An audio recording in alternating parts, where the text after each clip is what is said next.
Du Père, du Fils et du Saint-Esprit. Amen. La paix de Jésus soit dans votre maison, sa paix et sa joie. Alléluia. Merci Jésus. J'espère que vous allez bien. Nous lisons le Saint-Évangile selon Saint Jean, chapitre 11, versets 45 à 57. Que ta parole, ô Jésus, entre dans mon esprit, que ma bouche la proclame et que mon cœur l'accueille. Les chefs des Juifs décident d'éliminer Jésus. Beaucoup de Juifs qui étaient venus chez Marie crurent en Jésus, après avoir vu ce qu'il avait fait. Mais certains d'entre eux allèrent dire aux pharisiens ce que Jésus avait fait. Les pharisiens et les chefs des prêtres appelèrent à un conseil, et là ils dirent : « Où en sommes-nous ? Cet homme fait quantité de miracles, si nous le laissons faire, tous vont croire en lui. Les Romains vont alors intervenir et ils sont capables de tout détruire, nous-mêmes, le temple et la nation. » À ce moment, l'un d'eux intervint. C'était Caïphe, le grand prêtre pour cette année-là. Et il dit : « Vous ne savez pas vous y prendre. Faites le compte. Il vaut mieux qu'un seul homme meure pour tout le peuple plutôt que de voir la ruine de toute la nation. » Caïphe n'a pas dit cela de lui-même, il était le grand prêtre de cette année-là. Et il était prophète quand il disait que Jésus allait mourir pour la nation. En fait, ce n'était pas seulement pour la nation, mais aussi pour rassembler dans l'unité les enfants de Dieu dispersés. Ce jour-là, ils décidèrent de le tuer pour cette raison. Jésus ne pouvait plus circuler sans danger chez les Juifs. Il s'éloigna vers le désert et il demeura avec ses disciples dans une ville nommée Éphraïm. La Pâque des Juifs était proche, et beaucoup montèrent de leur campagne à Jérusalem avant la Pâque pour se purifier. Ils cherchaient Jésus, et quand il se retrouvait dans le temple, ils disaient : « Qu'en pensez-vous ? Êtes-vous sûr qu'il ne viendra pas à la fête ? » Pour leur part, les grands prêtres et les pharisiens avaient donné des instructions. Si quelqu'un savait où il était, il devait le dénoncer pour qu'on l'arrête. Merci Jésus pour ta parole. Alors, on peut se demander légitimement d'où vient cette information, puisque ce Caïphe prophétise la mort de Jésus. Eh bien, d'après l'exégète, le commentaire de la Bible des peuples, il nous dit : on peut se demander d'où Jean a pu tirer ces informations, sans doute de Nicodème ou de Joseph d'Arimathie, qui semble être resté proche de la première communauté.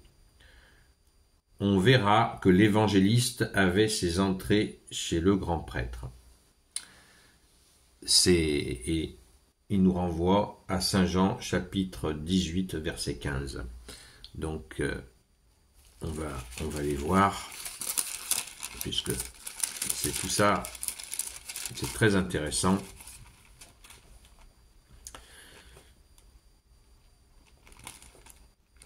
Simon-Pierre est un autre disciple, et un autre disciple suivait Jésus. Comme ce disciple était connu du grand prêtre, il entra avec Jésus dans la cour du grand prêtre. Donc voilà, c'est dit. Alors c'est très intéressant, parce que Saint Jean, qui était pourtant très jeune, connaissait apparemment le grand prêtre. Donc il savait tout cela. Donc là, nous avons une information extrêmement précise qu'il ne faut pas prendre à la légère. Cette mort annoncée de Jésus, eh bien, cette prophétisation de Caïphe, il vaut mieux qu'un seul homme meure pour tout le peuple plutôt que de voir la ruine de toute la nation. Caïphe n'a pas dit cela de lui-même, il était le grand prêtre de cette année-là, et il était prophète quand il disait que Jésus allait mourir pour la nation. En fait, ce n'était pas seulement pour la nation, mais aussi pour rassembler dans l'unité les enfants de Dieu dispersés. Ce jour-là, ils décidèrent de le tuer. Donc, voilà une information très précise, parce qu'il se dit tellement de choses, bien plus que la nation. Mais bien sûr, Jésus est venu pour tous les hommes, pour toutes les nations. Merci Jésus. Donc nous ne pouvons être que reconnaissants pour ce sacrifice. Est-ce à dire que ça aurait pu se passer autrement? On a cette question, mais elle n'a pas de sens. Elle n'a pas de sens, cette question. Ça s'est passé ainsi. Jésus s'est offert de cette manière.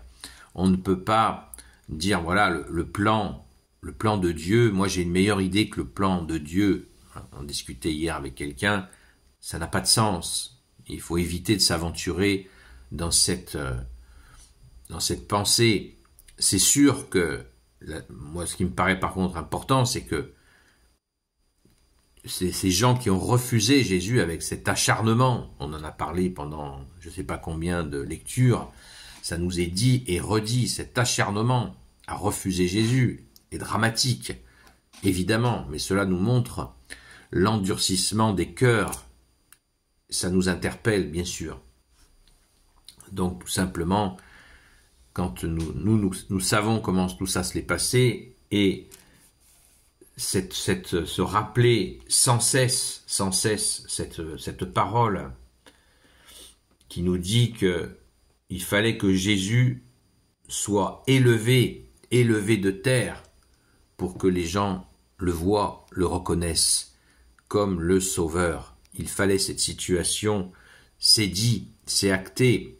Le Père a voulu cela pour que les gens voient son Fils et comprennent et accueillent son Fils. Voyons déjà avec la difficulté que nous pouvons avoir, que beaucoup ont, de reconnaître Jésus qui a été élevé de cette manière-là pour que les hommes le reconnaissent. Et pourtant, combien sont encore longs à la comprenette. Nous sommes tous très longs à la comprenette, mais il y en a qui sont très très longs à la comprenette. Et Jésus, avec patience, amour, justice, miséricorde, se fait connaître de tous les hommes, de façon à ce que l'homme ait le choix d'avoir un sauveur, un rédempteur, que nous ne sommes plus prisonniers des ténèbres. Par la grâce de Jésus, nous avons accès au royaume des cieux. Il nous faut enfin accueillir la bonne nouvelle. Voilà, c'est ça, c'est la bonne nouvelle. Nous sommes libres par toi, Jésus. Merci, Jésus. Amen.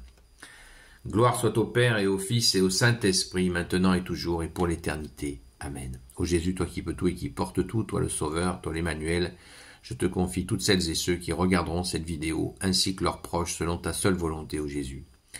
Sainte Marie, Reine des cieux, toi l'Immaculée Conception, toi qui écrases le serpent, toi qui es la lune sous tes pas, toi notre Mère, Notre-Dame, Grand Saint Joseph, toi le juste et le saint, toi le sage, toi la terreur des démons, toi le saint gardien de la Sainte Église catholique apostolique, Sainte Marie-Madeleine, notre chère sainte patronne, et vous, tous les saints et saintes, amis de toi Jésus, Saint Michel Archange qui est comme Dieu, Saint Gabriel Archange, Saint Raphaël Archange, et vous tous les anges qui servez Jésus, je vous confie toutes celles et ceux qui regarderont cette vidéo, ainsi que leurs proches, selon ta seule volonté, ô Jésus.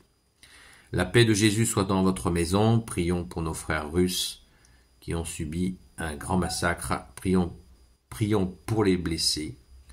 Un abominable massacre à Moscou. Donc supplions Jésus pour nos frères et sœurs dans la peine, dans cette attente par rapport aux blessés. Prions. Ne nous lassons pas de prier, bien sûr, pour la France, que la France soit libérée de ce régime antéchrist. Supplions Jésus. La paix de Jésus soit dans votre maison. À très vite.